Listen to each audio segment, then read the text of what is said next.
a perfect Tuesday evening. And here we go. So how have you been Good. quarantine? I'm hanging in there, man. It's weird where I'm at in Pittsburgh.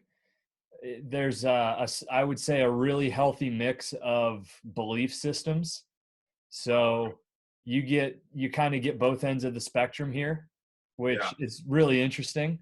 I mean, I was actually helping. My mom is in the process of moving out to LA. So, oh wow, yeah, my brother who's back here in the PA area with me, he and I went and helped her out, packed up some stuff, cried, laughed. You know, it was emotional weekend, but it was really cool. And I was at the Walmart and I saw more people walking around without masks than I saw with masks. Wow, wild. But yeah, that we're from like rural Pennsylvania, so it's a little different perspective for sure. Different belief systems. I can hear that. In areas like that are not so condensed and densely populated, or have the norm of day to day, like just getting on a subway kind of thing. It's just little different vibes, but. It is, but we're making do. That's all I care about. Everybody's healthy. Yeah, everybody's healthy. I had a little one 8 months ago now, so it's been really awesome. Yeah, dude, it's been congratulations, cool. man. Thank you. Yeah. That's wow. I had no idea. That's awesome. Yeah, man. He's the world, man, and it's been. I try to look at this and say like, this is. You got a boy. Yeah, yeah. I mean, when he came out, were you like, yes? So, of course, it was confirmation. I was happy. I was happy he was healthy, but I was definitely, when she told me that it was going to be a boy, because we found out prior. Yeah. Like she still tells me like the look on your face was overwhelmingly like, that is so much what I wanted. That's incredible. Yeah. But it's been a blessing being able to like hang here with him, and not that I need an excuse to, but life happens, man, and it's when you're as busy as we can get, it's a good reason to be home and watch every little thing. The amount of growth and stuff that you see in that little guy over the course of just a couple of months, it's unreal. Right. Now, did your brother have a baby too? He's expecting one in July. What I thought. Yeah. Y'all out here was really just getting some kids going, man. I love that. Amen. Did you? You've been in cannabis for a minute. Mm-hmm. Did you have any kind of like? Were you like nervous, being like, "Oh, I'm in cannabis, and now I'm gonna have a kid. Am I gonna have to like change the lifestyle so heavily?" It's really interesting you bring that up. My wife and I were talking about this. So like, early on in our relationship, her and I, like, I hid it big time. I was like incognito. At least I thought I was, right? It was so fucking obvious. And it was a lot of tension. And I think that just became a point where the facts were overwhelming for her. She saw I was a better version of me when I was able to use cannabis as a tool, really, as a medicine. Right. And so having her support, like, that's been my only thing to ever want to be like possibly hesitant about, is like, what does she think? I don't give two shits about anybody else. And that's just how I've always lived my life. But for her, it was tough. Once I knew she supported me and who I am, I don't smoke around him, but it's that's awesome. Sometimes getting a little buzz going and chilling and playing toys with him is like the coolest thing in the world. Not gonna lie. It makes fucking Legos so much better. I swear to God. Legos were like built for stoners, like, oh, here, just like go ahead and do a bunch of Legos. Fuck yeah. Dude, some of the cartoons that I'm watching, I've been watching Sesame Street a lot. And I'm like, Oh, who would have Heady. thought? They're heady as fuck. Dude, seriously heady. Imprinting the children for the Yes. future. Well, that's great, man. Congrats. Thank you. I always thought I'd have kids by now, but no, and I'm okay with it. But every now and again, I don't know. I'll be around my nieces, man. I'll be like, oh, I want to steal one of these. I wonder what mine would look like. You know, that whole thing. Oh, Yeah. I wonder what mine would look like. Because everybody inside of us has like a little secret hidden person, you know? Yeah. What's it look like? Who knows? I have no idea. Dude, I grew up in a town where like a lot of people had kids either right out of high school, some of them in high school. In high school, yeah. And Same. I guess because that was all I knew, I thought I was going to have kids in my early, like I had kind of visioned it my whole life, like kids in my 20s. You almost just kind of imprint yourself into what your parents' life was, right? And I was in my 30s and I'm like, shit, is this ever really going to happen? And we went through it, and it's such a cool experience, like nothing else. So I appreciate it. Canadad, #1 Canadad. There you go. Amen. Now you've been dabbling around. Like you guys changed the name of the comedy show, right? Now it's Cut and Dry Comedy Show, right? Yeah. So the first year, we did the shit show because coming off of Bon Appetit, Abdullah and I were trying to figure out how to keep basically how to keep the supply of content to the audience, and also the creative content, just keep it flowing and keep kind of like that. I don't know, the essence of what Bon Appetit was when we worked together at the end of that. Then Abdullah came to live with me. We were just like fucking having a great time, like instant soul connection, like the homie. And he wanted to do like a dinner series. There were so many of them going off, but then he had also started doing stand-up comedy. And I was like, bro, you're really good at stand-up comedy. Mm-hmm. I'm like, dinners, people have seen you do it on TV. They're going to see you do it on TV for the next few years through syndication. You're killing the stand-up game right now. Your high maintenance is fucking awesome. Do it. And he did a trip around Australia, came back, and then he was like, I think I'm ready to do this. And I was like, fuck it. So I just started producing the shit show with our, at the time, sponsor, A-Law Farms. And we did 6 with them. Mm-hmm. And then we had open sponsorship for a few months, and then we dug around and found the Cut and Dry guys, Jonathan and Giovanni, and they're incredible partners to work with. They're local here in LA, and so I was just like, Abdul and I just discussed it and decided, let's change the name from the shit show, which is, I don't know if you knew this, putting the name shit in the title of anything, it's impossible to promote. You can't call LA Times and be like, hey, yeah, put our show. Yeah, what's it called? The fucking shit show. I'm like, nah, they can't. Sorry. Click. So we would never have like the ad revenue or the ad possibilities through Facebook or Instagram. So when the Cut and Dry guys were like, hey, this is like, we'll change the name. we'll make it our shows together.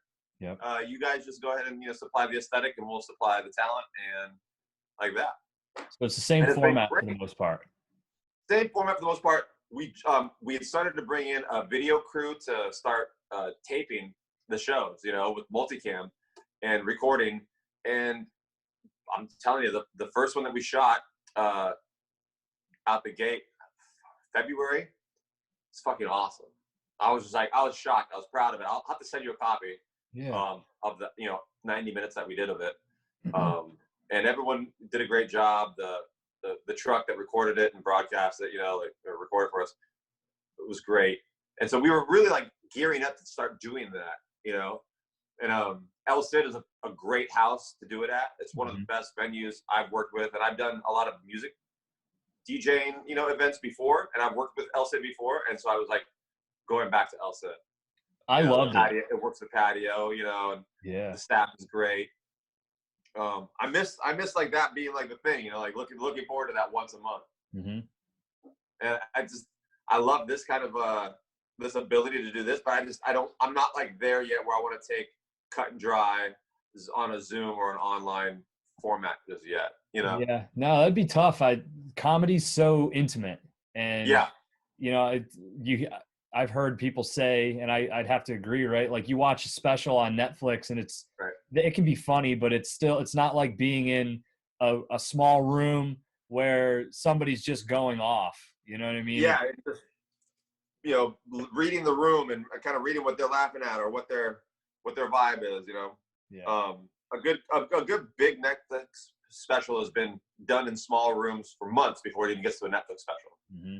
You know, so they've done that all of that work and all of that routine has been chiseled down for months and toured, and people have seen it and they know it. So when they go see it, it's like, you know, you love to hear that same song over and over again. Yeah.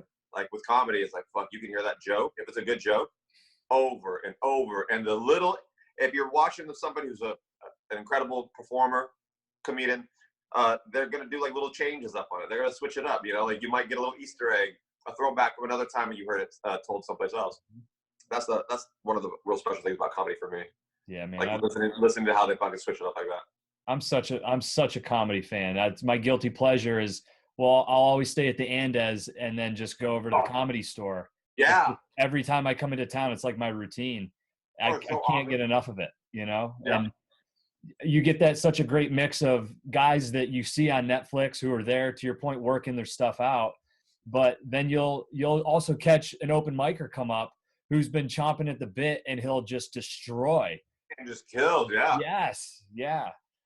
The next time you're out, I don't know if you've been to Mike Glazer's Glazed comedy show, but it's also another one I have no problem promoting for because he is an incredible comedian, also mega stoner.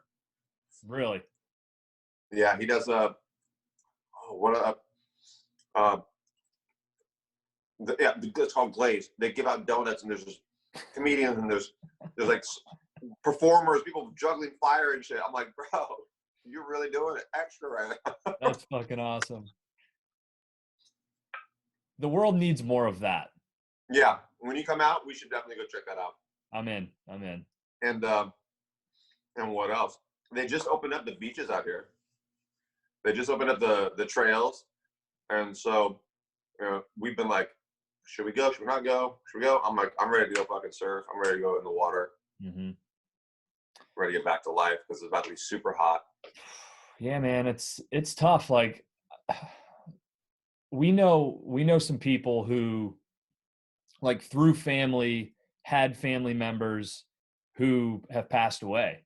From it. Yeah. Wow.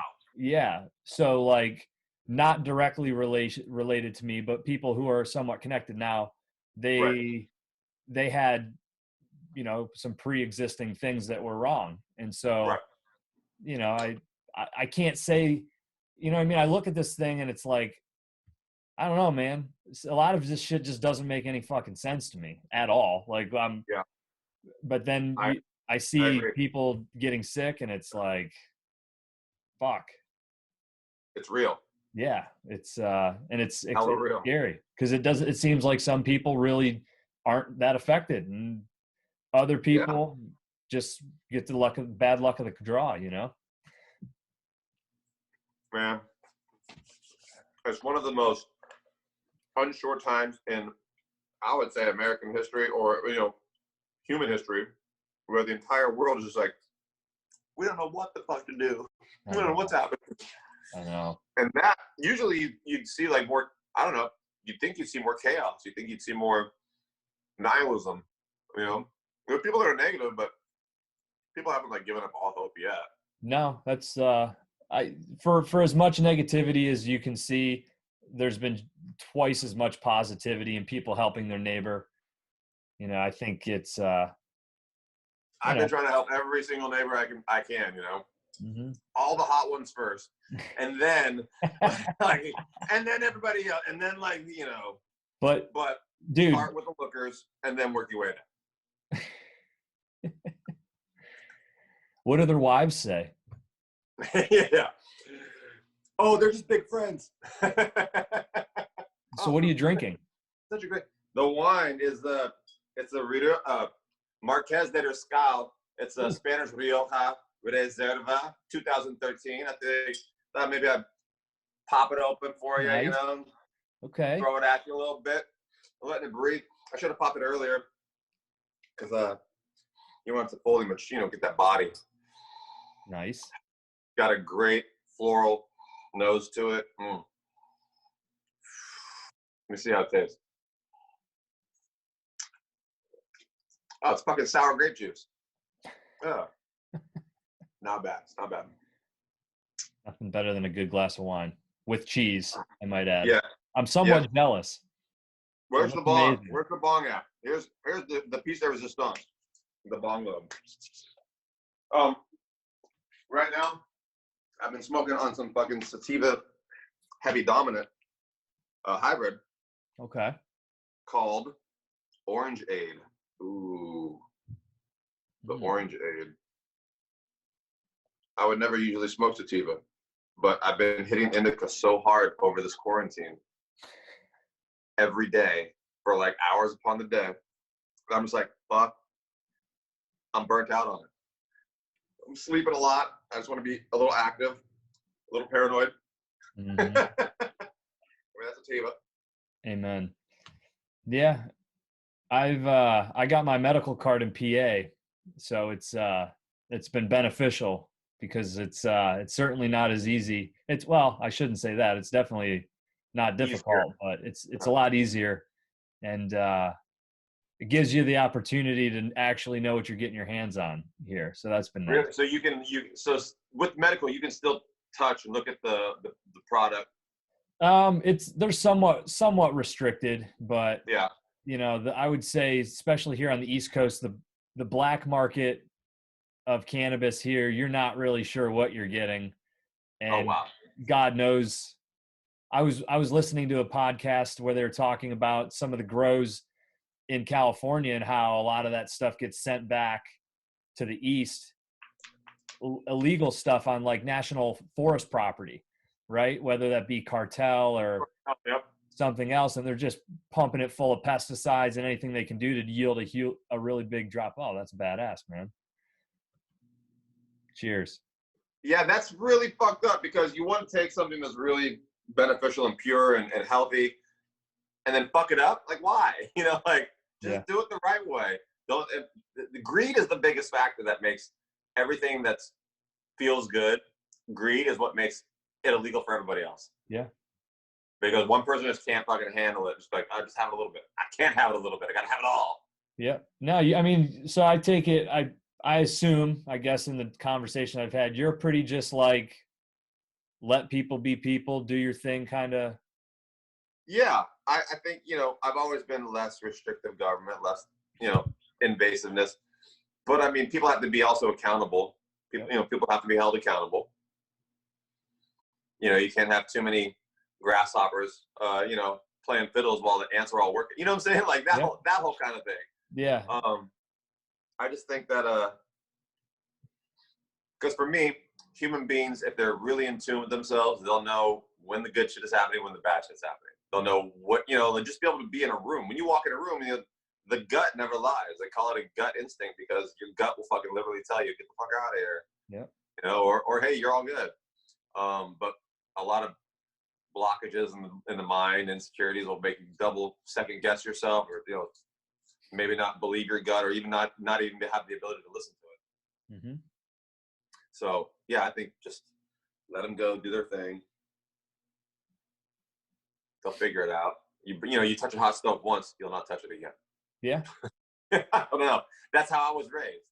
That kind of tough love mentality. Let them figure it out for themselves, kind of thing. Yeah. No, I think it's definitely the way that I grew up, man. I don't know. It's an interesting time that we live in. Yes, that's definitely the fucking statement of the year. The statement of the year for sure. Because literally nobody knows what tomorrow's gonna be like. I just heard today, Bob, 3 more months. They're saying 3 more months of this quarantine in California. We were supposed to open up Friday. Really? Friday's when we're supposed to open up. What is it? Is there like a reason? Like, is there something that's happened that's triggered them to change? there, I mean, what reports are confirming or have been reporting, reports are reporting that people are continuing to get sick and still dying at a rapid rate. I mean, I don't know because I'm not on the front line at hospitals seeing this shit. I'm just believing what I hear through the telephone of media. Yeah, I mean, we're both experts in everything, but Right. We both know how information gets, fucking passed between one source and another, and how the breakdown of communication these days, as good as we have it to communicate, it doesn't get translated very well, and people can retranslate something with their own ulterior motives. That being said, it's also then hard to fucking come back and say, oh well, maybe I shouldn't have said that. For example, the doctor that said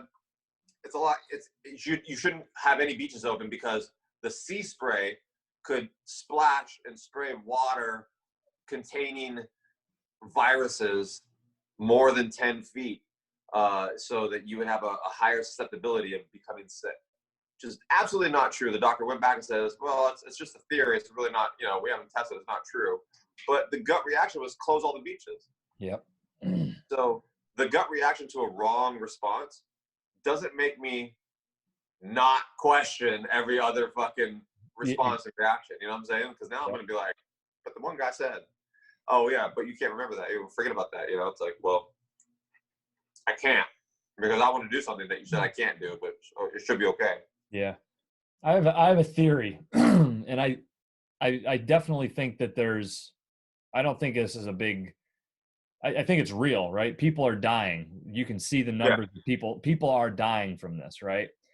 Yes. But I think that in an effort to try to calm people down, I think there's an assumption that we're assholes in this country, and that a lot of people really don't care. If it's not scary enough, we don't care a whole lot to take care of each other, right? And if we can kind of allude to the fact that we got to do some specific things like wearing a mask, right? Because I mean, I saw something where Dr. Fauci's telling somebody a month and a half ago that masks really don't do anything for you if you're wearing them on a day-to-day basis. It's going to help in an acute medical setting, but if you're going to the store, you still have to take the mask off. You're touching your face. And he's like, it's like, dude, you're an expert with over 40 years. How did you completely do a 180? Did you come across new information, some research that you weren't aware of before? Because you seemed like you were pretty educated when you said not to wear one, and now you're saying you should wear one. But I don't feel like they think they can be honest with people, because they know if they're honest, they're not going to get the response from everybody that they'd want, right? It's like, yeah. I mean, and also just the releasing of information, like, hey, guess what? Aliens are real. Like, why would you release that information? Why now? Yes, dude. I'm like, as if my mind can't process anything else. You're like, oh yeah, and aliens are real, and Santa Claus is a real dude. We fucking killed him a long time ago, but sorry, whoops. Like, what else is going on? What else? Yeah. How's living in Pittsburgh? It's still kind of, the weather's up and down over there now. Yeah, it was snowing 2 days ago. And I just saw that this was have fucking a big storm coming through there. Yeah. I love the East Coast, but I don't think I could ever drive back there because every car that I would love to own would be eaten by rock salt. Like, just cancerous eating of the underbelly of like floorboards and that kind of stuff. Do you see a lot of that? Do you see a lot of that going on with like old cars back there? It's horrible. It's absolutely horrible. My dad's a big car guy, and and it's always a thing. Like, if you're going to buy a car where we live and you're buying something that's a classic, you're definitely looking down in Florida. You're looking in Alabama. You're trying to find something from the South that's hasn't had any of that wear and tear, because it's absolutely unreal the amount of damage that shit wreaks on vehicles in the Northeast. Do you get into like PA a lot, Pittsburgh a lot, or Philly a lot? How far are you from Philly? Yeah, my wife's from Philly, so we lived there for like 6 years before I relocated to Pittsburgh, and we get back a couple times a year. So she's like from the King of Prussia area, like outskirts a little bit. I lived in North Philly for a couple of years, like in the late 2000s. And then we moved back here, kind of lived all over. Lived in Indianapolis for a little bit, Virginia Beach for a little bit, Nice, nice. Des Moines, Iowa for a little bit. Man, you're like straight up fucking no moss on this Rolling Stone. We're moving around. Yeah, no, I wish it was a cooler story. I was selling alarm systems with a bunch of Mormon people. Goddamn. Yeah, it was paid the bills, got some stories. Hi, would you like to learn about Jesus Christ? Maybe put a alarm system in your house? I don't know. That's literally, dude, that's literally what they did. I mean, it was, the companies there's like 4 or 5 of these companies that got really successful, and they were all started by ex-missionaries who came back and were like, I'm going to take the 2 years of, spreading the word of the Lord, and I'm going to use that to generate a fuck ton of money. And yeah, have a bunch of people working for them. God damn, man. But that's cool. Yeah, no, it was interesting. But yeah, man, as far as the cars, I see your Buick is absolutely beautiful. Thanks, dude. What kind of like what like bred that passion for you? My dad was into cars, my stepdad was into cars, and my dad was an auto theft investigator, so he knew a lot about cars because he'd always recover stolen vehicles all the time. Okay. So he kind of imparted on me just passion for vehicles, passion for cars, the upkeep, how to drive it really like you stole it. And so when I started working on a car show, I was just immediately like, I've got to get one. I've got a buddy that has an old 55 Ford F100, and he had a shop that he worked at a lot. And the mechanic had this 64 Buick come through in like 2014. And I was like, how much is it? And they're like, 12 grand. I'm like, got 6 folded right here. They're like, we'll take it. And that's how fucking buying classic cars work. They'll tell you a price, and then you come in way low with fucking green money in their face, and they'll take it. More than half the time, it can be half the price of the car, and they'll fucking take it. It's a gamble, but that's why all these guys, get these cars, they suit them up, and then they turn around and flip them. So I got that car in 2014. All I had to do was pull the engine, give it some love, put a new exhaust system on it, and keep it going. And the car was already owned by another person before me who did all the rims and the paint and the interior. And before that, the car was owned by the Bishop Magic Don Juan. You know who that is. And so the car was fucking green for the money and gold for the honey. And I was like, get out. And I was like, no, this car was a fucking donk. And you look at the wheels, are the same wheels. I was like, fuck, this is really the Bishop's car. And so yeah, I got it from this ex-Jamaican soccer player. Crazy story. And then I did most of the work on it myself. My homie Max Herman over at H&H Auto did all of the crankshaft and the piston, and redid all of the fucking cylinders. And the thing has ran like a champ ever since. Nice. The electrical's a little wonky here and there, but my brother's electrician. Every now and then we'll just get in there and fucking dig around. Okay. But I love it. I love now. I used to have like newer cars all the time, but then my mom passed, and I got her old 1990 Miata a few years ago. And so now I have these 2 cars, a 30-year-old and a 55, whatever, a 60-year-old, 58-year-old, 56-year-old. And so I figure if I can't fix it with a screwdriver, I don't even want to own the vehicle. Just kind of ran with it. Yeah. That's cool. Easy to work on. No car payment. Insurance, registration's hella cheap. Yeah. My dad was telling me that he had a 69 Camaro SS with a 350, with a 350 small block engine in it. And he was saying like it was back when you could actually just pop the hood and sit right there on the front end and work on it. And work on that. Yeah, you could be in that fucking in the engine bay, sitting on the fucking hood inside of it, cranking. Yep. Yeah. He had like a Muncie 4-speed in it, and he bought that thing for like $1,500, I want to say. And I remember him telling me he drove it down the road and he had to hold the steering wheel like this because it was just so jacked up. And he Yeah. like worked a couple jobs at like Kmart, and every time you get a paycheck, he would just dump a bunch of money into it. And I feel so guilty because when my mom got pregnant, my dad sold the car, and Oh, I know it bothered him because it was to somebody that was somewhat close, and we're from a small town, yeah. and like years down the road, he'd be like, oh, "I saw the car," and they That's like didn't seeing take somebody with care your of it. ex-wife. You know, Yeah, like your girlfriend, yeah, like, oh, he's with my bitch. yeah. And so like I always was told myself if I ever like hit it big or did something and could do something for my parents, that'd be the one thing I'd want to do is like go get that car. Cause there's photos. He has like, there's a photo album somewhere, and he's got like an 8x10 of it parked out front of my grandmother's house. It had Yeah. like cream racing stripes. It was maroon. It was a Oh, sick. badass car. Oh man, I mean that's how I can tell you are salt of the earth is because you wanted to buy your pops a car for him. You know what I'm saying? Like that's just it. Because like you can tell if you're raised by good parents because you want to give back to your parents. You're like, I've always wanted to get my mom a house and buy my dad a caddy.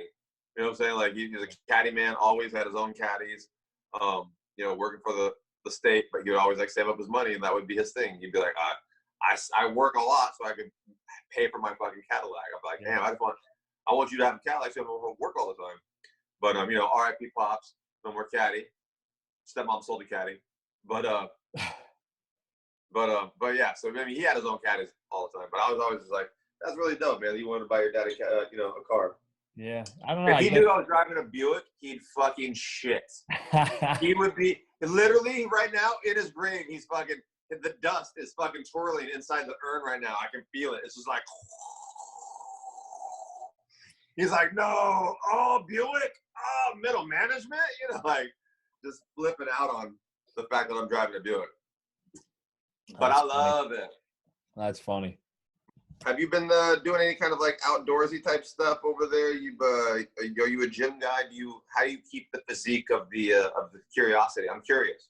It's been a challenge a little bit, but making do. I have a little bit of land here, so I've been able to get outside, stay active, and I've been following along with a couple of really cool Instagram folks.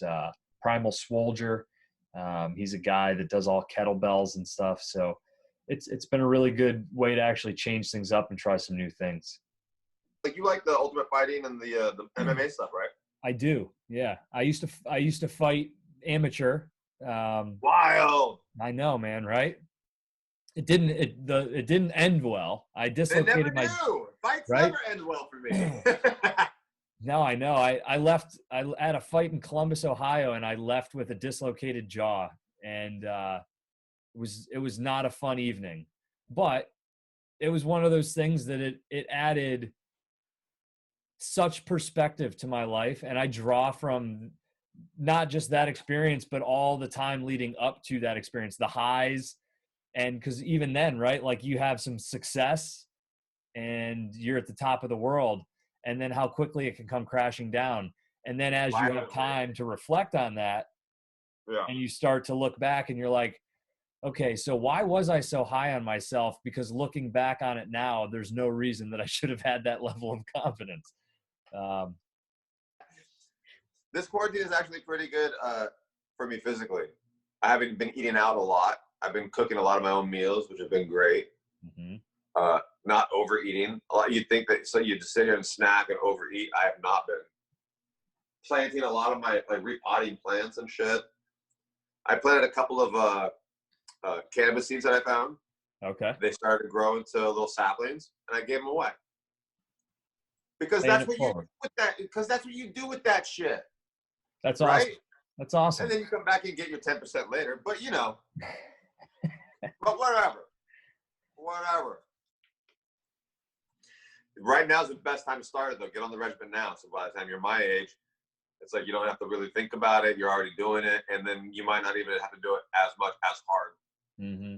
Because I know when I go, I mean, I've never stopped going. I've been at the fucking go kind of like attitude always my entire life. Yeah. But I always feel like the minute that I stop is like when I die. Where's that come from? Has that just always been you?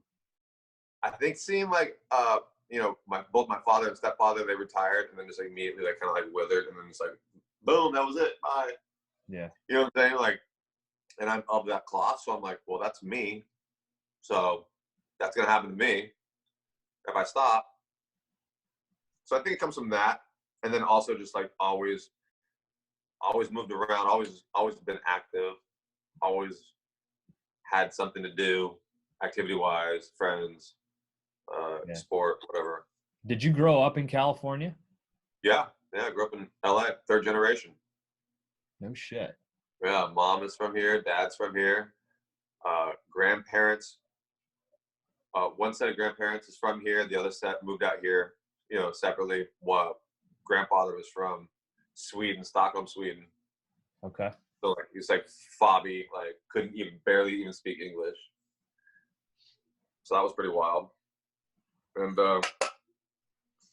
I grew up by the beach, learning to surf and skate, and that was just like normal. Of course, like my mom and I left the beach at 3, but I would always come back to the beach where my dad stayed. You know, it was the typical California lifestyle. Mom fucking left and then took the kid and like would always like send the kid back on the weekends kind of thing. Shout out mom. That's awesome, dude. It's a typical LA Cali lifestyle. And then when I moved back in with my dad around 15, you know, I had to like break up with my mom. You know, it's like, I don't know if you've ever had to break up with your mom before. Be like, hey, listen, I don't think I can live here anymore. I kind of want to move out. I had to break up with my mom. It's not you. It's me. Yeah. You know, like I think we're great together when we're great. You know, but sometimes I just fucking don't need you around all the time. You know, how to do that at 15 to your mom and watch her cry? Oh my god, I'll never forget it. She was like, okay, I think it's the best thing too. And then she's like, just please tell me one thing. Don't smoke pot when you move to the beach. Shout out mom. I always wondered what it would be like to grow up in a place like California, because it seems like it's so many transplants, but there's people like you that really make that place thrive and have seen it probably change and evolve throughout the time. But most definitely, 100%. Yep. My buddy staying with me now is from the Glendale area, and he can attest that being raised in Southern California probably like one of the greatest things that ever happened to a kid. You know, especially when we grew up. You know, like you're just inundated with sunshine, you know, and short weather and ability to go to the mountains or the beach whenever you want. You know, if you know, if you're of that tax bracket, I guess, you know what I'm saying? Like, but always just being, because I think a lot of other places, like you see, like the Pacific Northwest, always is raining and dark, and then we have the sunshine constantly, constant sunshine. It's hard to hate this place so much, you know, except for the traffic. Yeah. And the fact that people that drive around here usually aren't from around here, and they're fucking driving like idiots, you know. So you're just like, oh. You know, like that kind of stuff, and then people start talking about, oh, this is such a horrible place. Like, oh yeah, where you from? You know, from like fucking New Mexico or whatever. You know, Texas. Yeah, well, go back. Fuck. You know, like it sucks here. Obviously, It didn't work out. So you know, but there are people that come here and just love it, and like especially in the industry, the first thing, you know, hey, where are you from? No one's ever from here. And the minute you meet somebody on set, you know, whatever that's from here, you're just like, let's hang out. But growing up here for me was mostly skating, a little bit of graffiti, you know, so a lot of hip hop and rap music. And then eventually weed and, you know, raves and. You're basically every extra in a movie that I've seen about California when I was growing up. 100%, and I've actually been an extra in movies probably about California that you've seen. If you've ever seen the movie Wonderland, you look during the party scene in the background, I had fucking long ass hair, smoking a joint, a real fucking joint, mind you, during the filming of this movie shot by David Cox, Wonderland, for fucking, I think it was Lionsgate. Shout out fucking Val Kilmer playing John Holmes. Smoking a real joint right next to Val Kilmer in this fucking scene.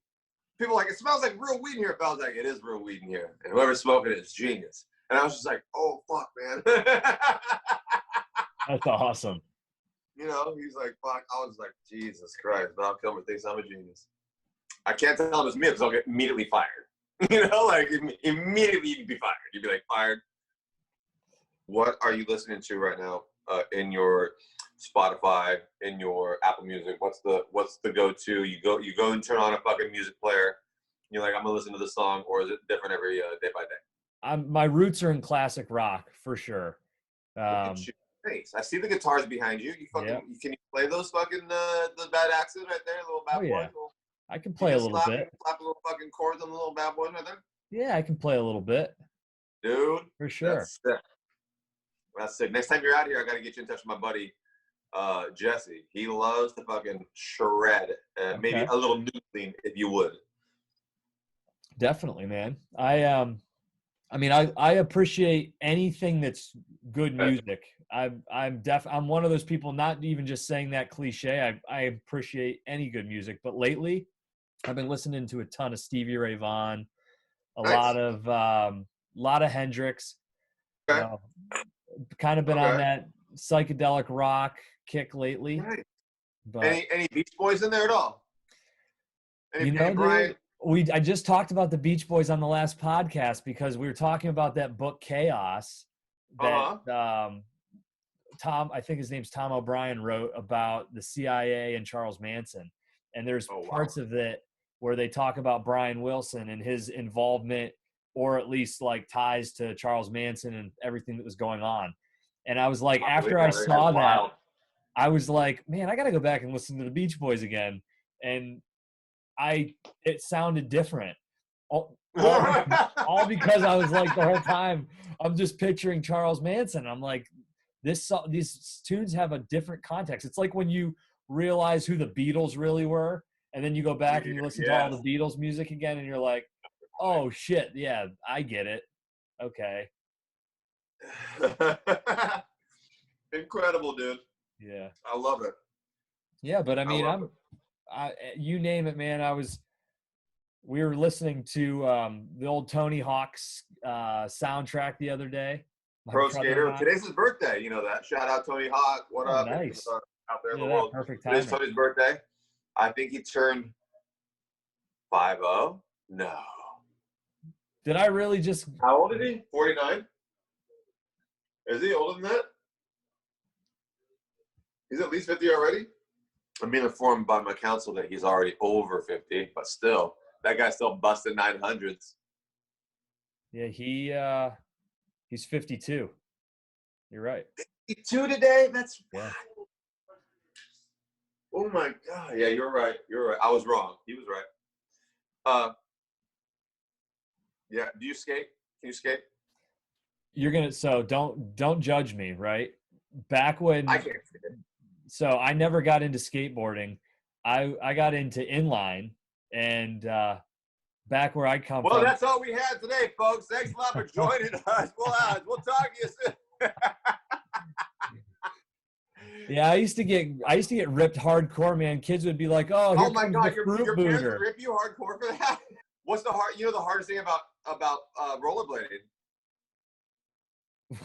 I don't know. What's the setup Telling here? your parents you're gay. That's the hardest thing about rollerblading. You'd be like, oh, Mom, Dad, rollerblading is all right once you get it. But like, being like, yo, I'm gay. I didn't, they're like, how could you be? I didn't have a brake on the back of them, okay? You just did the little jump. Yeah. Full confession time? We're doing full confession? Full confession. One year, my mom buys me a pair of fucking inline skates. She thinks he might like this. I moved to the beach, right? Moved to my dad's. I'm 15 years old. I'm about to get a car, you know, like just any day this year, you know, I'm about to get a car, I'm about to turn 16. Where I live in Hermosa Beach, like you said, it's nothing but hills, right? Now, I've skateboarded, I've snowboarded, I've surfed, biked. I can even roller skate a little bit, you know, but the rollerblading, bro, my, my dad is like carrying me down the hill, you know, Pier Avenue, which is like a main thoroughfare of Hermosa Beach. And he's like, do a little jump if you start, and then he lets go of me, you know? And I start just rolling because he's like, oh, you're doing pretty good. And it didn't have the brake. So he's like, do a little jump. Do a little jump. So I do a little jump. Like, you know, you'd stop like a fucking, like as if you're on an ice skating rink, you know, like, and motherfucker, I did that. But then I just start kicking my legs out because I'm like, oh, fuck. And I just fought flat on my back. And the old man I thought was going to die from a heart attack of laughing at me.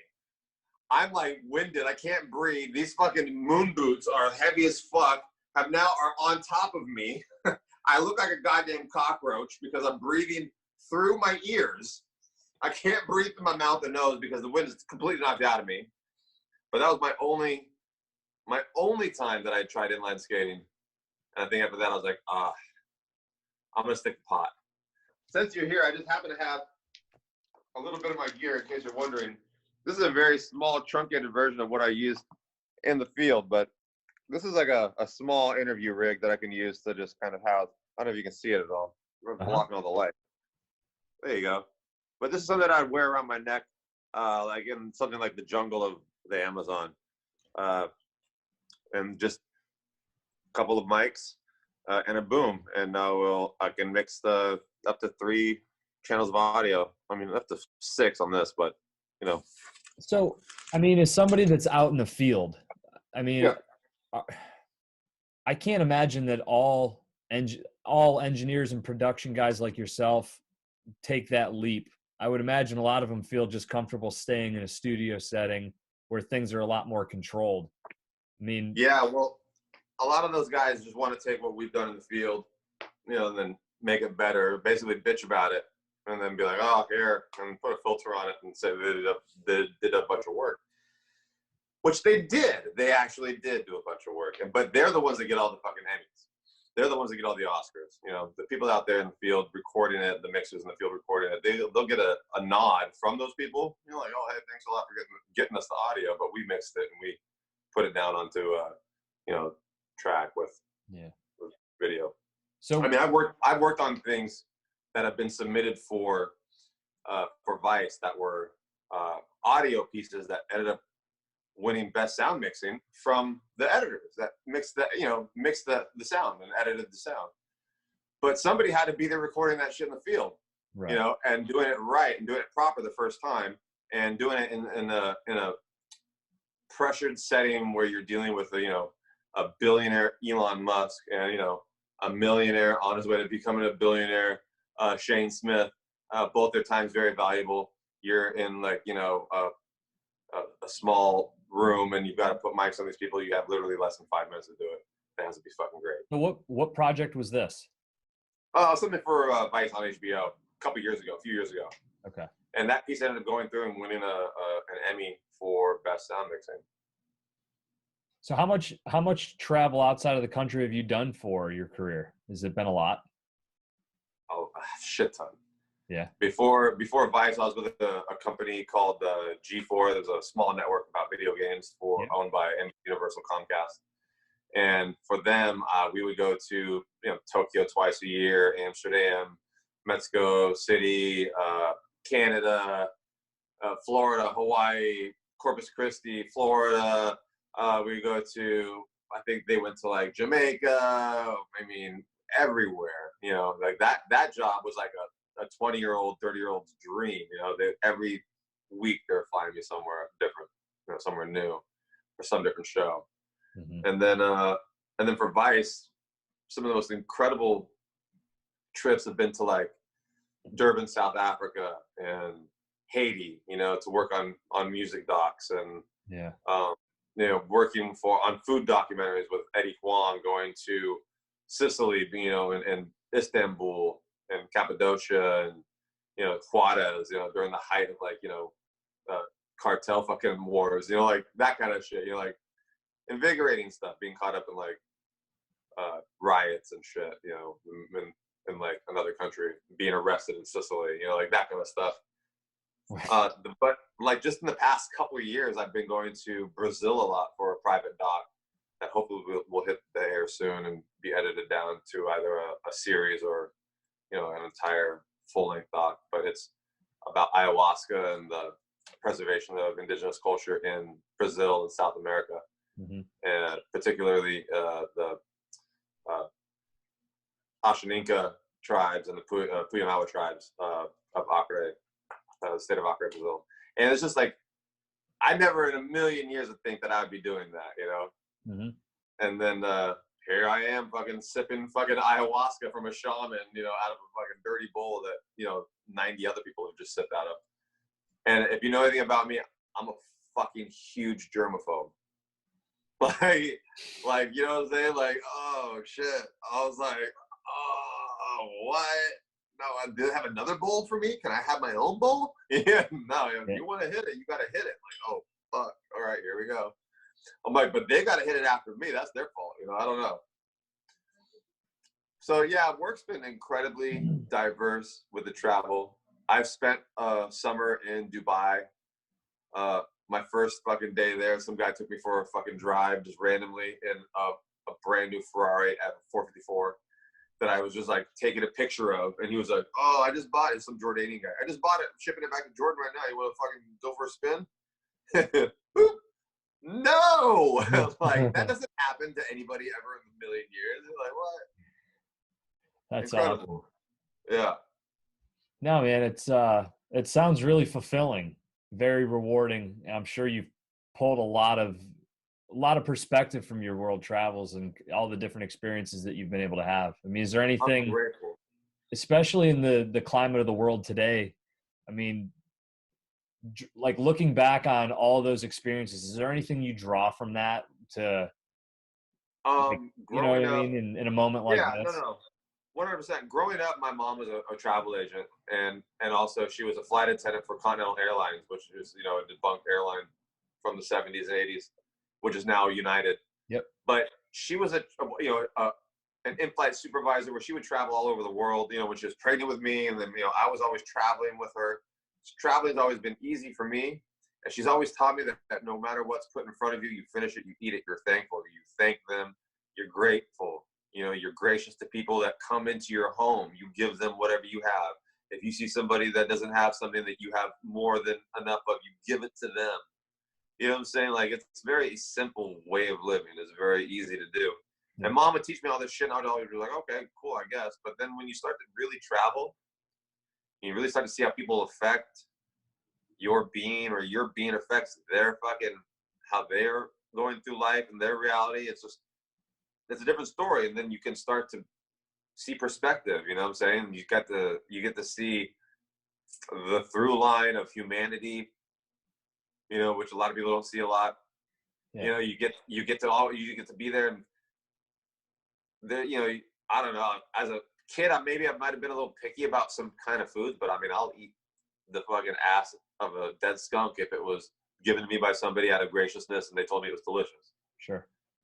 You know what I'm saying? Like, that's just the way it is. And I think the world needs to go through life with more of that consciousness. And, you know, as human beings, like, they should be more gracious of where we live, of what we have, of what, not, you know, like, not being as greedy, I think is what it comes back to.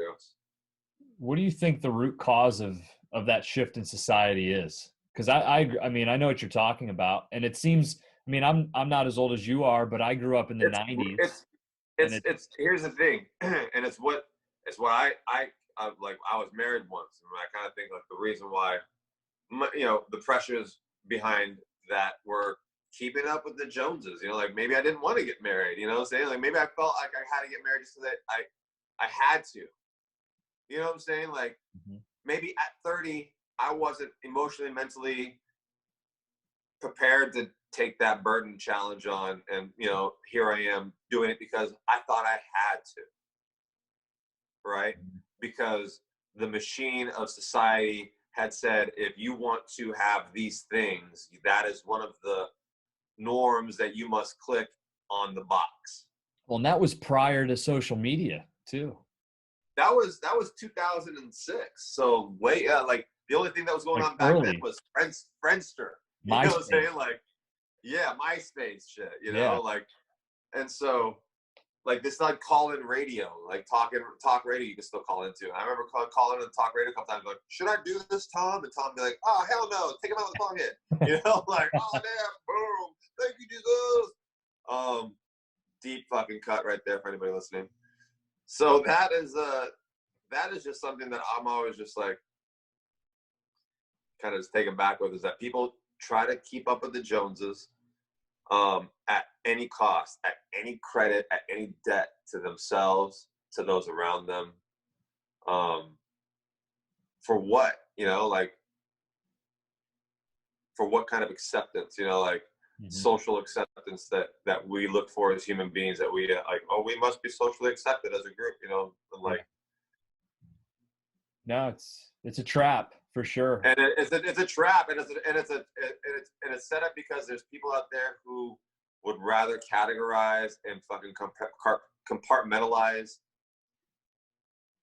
things and people, you know, and put them away, you know, instead of just embracing everything and you know, for what it is. It's like fucking great life experience, right? Like, we're all in this together.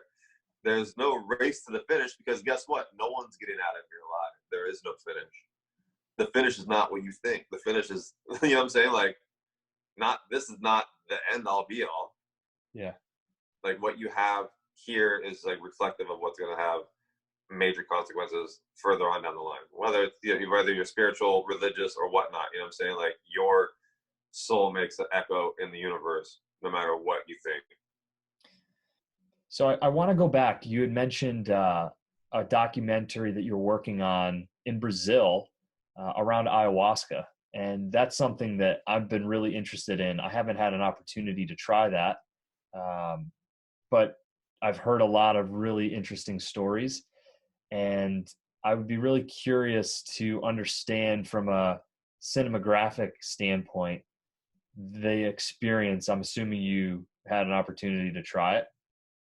It was not my first delve into psychedelics, and was not like, you know, I wasn't going into it thinking that, I wasn't going down there to say, this is going to be a cleansing trip for me. Like, I did what they had required me to do, you know, not drink, not use drugs for 7 days, you know, before going into the you know, the reservation, or whatever you call it, the land. Just so that way that when you start your little diet there for 7 days, you know, you're already kind of like ahead of the game, and you're cleansed to have the medicine work. But I've already had plenty of psychedelic adventures in my life, so going into it, I wasn't thinking like, oh, I'm gonna go and like fucking explode my mind and like see God. I knew I was gonna see God, you know, like I wasn't worried about what it was gonna be like, because I've already had that conversation in my mind with, you know, with that kind of resolve. Yeah. You know, so, but it was definitely a much more awakening,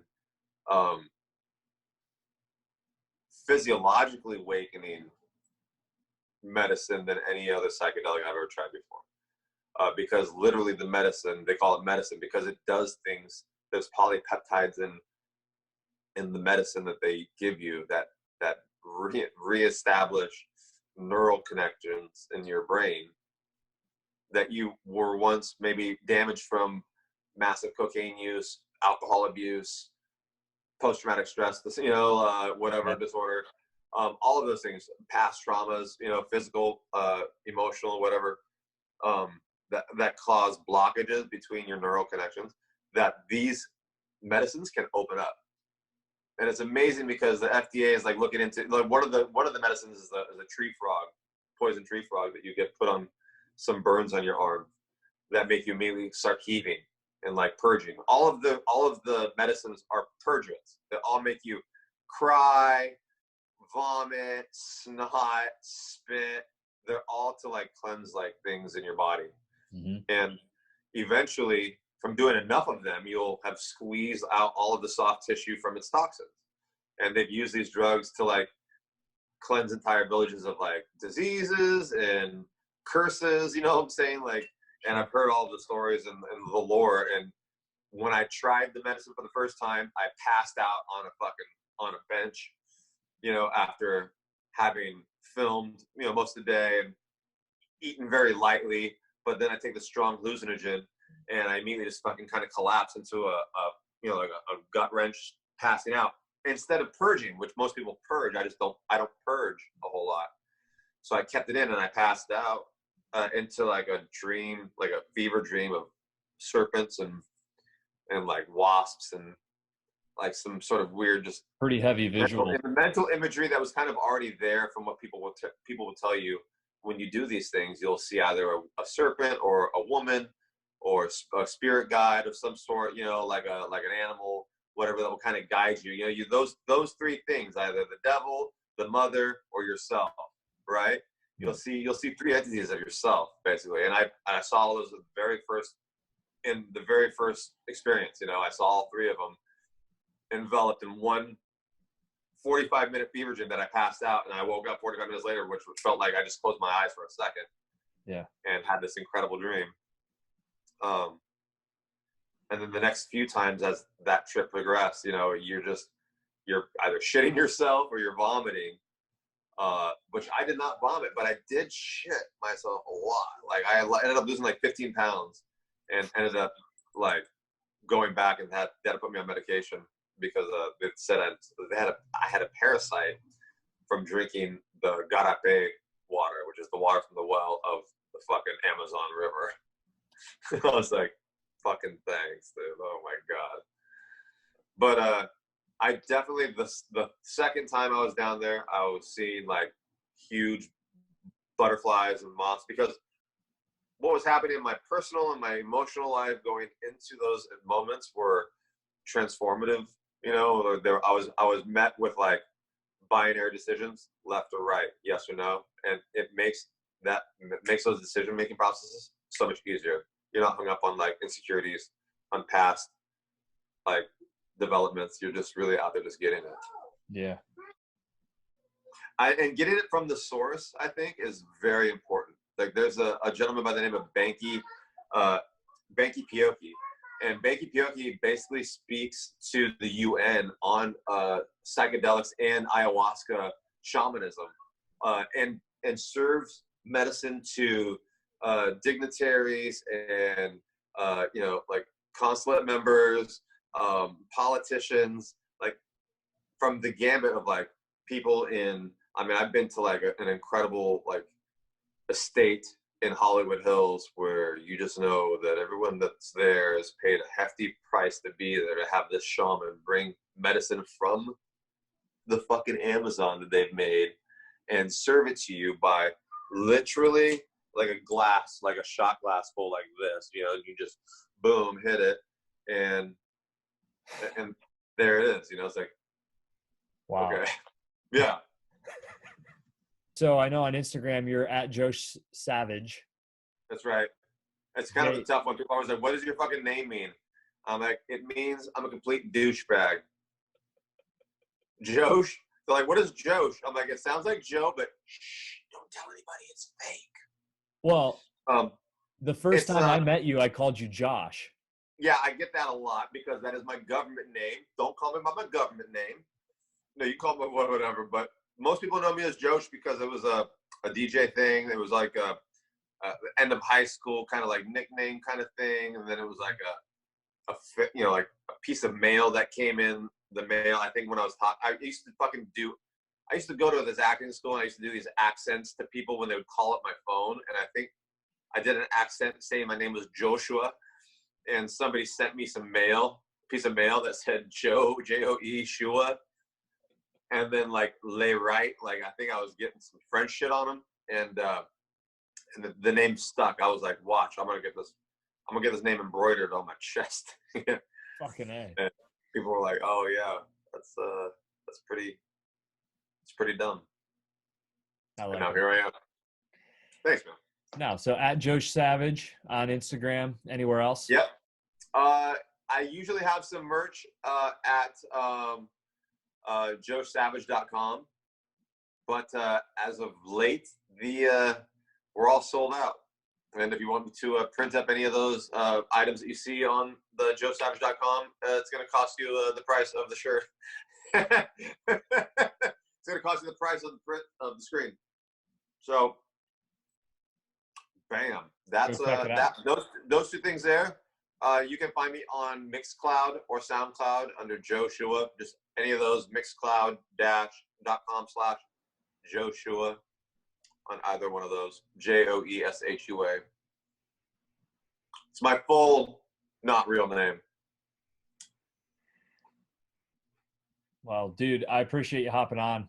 And I wish that I was enjoying the cheese and crackers, quite honestly. I'm a little jealous. I'm going to go grab myself a snack. Justin, I left enough for you because I didn't want to get too backed up. There was plenty here for you. And as a matter of fact, I didn't even drink enough of the wine because I don't want to get too shit-faced because I might have to drive somewhere later. Well, at least you're doing it in style. Okay.